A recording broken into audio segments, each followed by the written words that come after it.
peppers are kind of tricky to grow around here. They come from South America, and this is not South America. So some varieties may produce peppers sooner, some are going to produce later. But if you're growing especially some of the hot varieties, I think the top tip for growing them, and if you didn't do it this year, that's fine, do it next year, is to grow your peppers in pots, at least a 2-gallon size.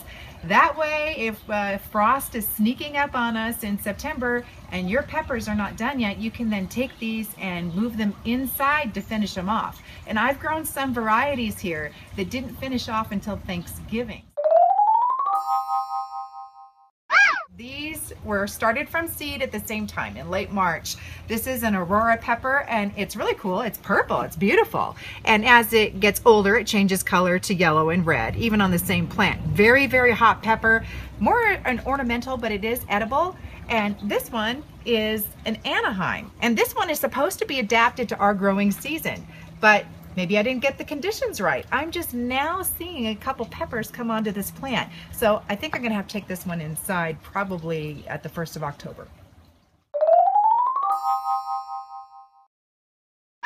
So what I do each season is I put some peppers in pots, and again, that's my fail-safe. So just in case I don't get peppers, I'm gonna bring them inside.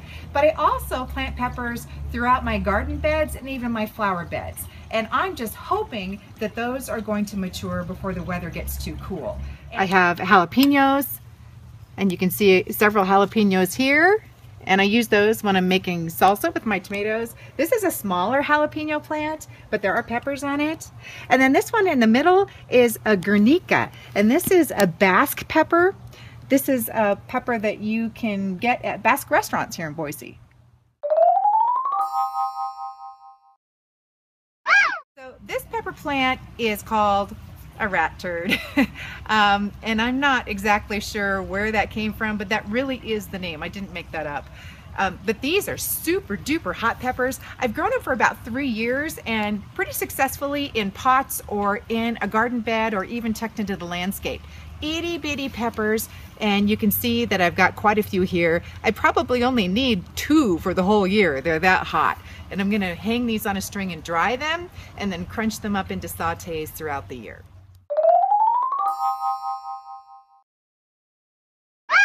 So to overwinter peppers, because in South America where they come from, they're perennial plants, I just put them in my garage. And my garage is not heated, but it doesn't become sub-zero. So what will happen at that point is you'll see the leaves drop off, and then I will give the plant a trim, and I'll water it maybe just a little bit once a month. And what I have found is that by around February, I start to see new growth and leaves coming out. And I have successfully overwintered a few types of peppers, mainly the hottest ones. So the Carolina Reapers and the Scorpion peppers are the ones that I've overwintered. Another way to overwinter is to bring them inside and try to keep them all green for the winter season.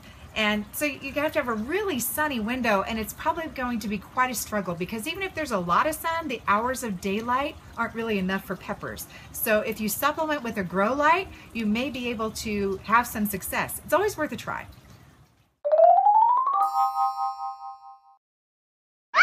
Easily. So I just usually tie them on strings and hang them in my kitchen until they're dry.